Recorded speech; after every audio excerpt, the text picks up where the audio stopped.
To get number case row back on top of the keyboard on Samsung Galaxy S24 Ultra, first you have to enable number case option for your keyboard layout.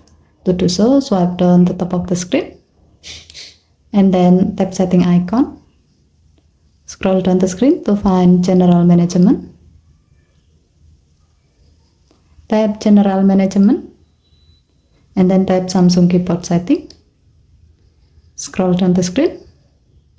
Under style and layout section, tap layout.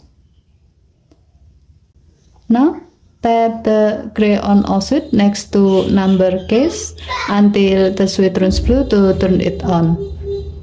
With this option is on, now the number case are displayed on a separate row on top of the keyboard. Given to the function, you can choose to have number case on a separate row if you like to be able to type numbers faster and easier. Okay, thank you for watching. Please help to like and subscribe. Have a nice day.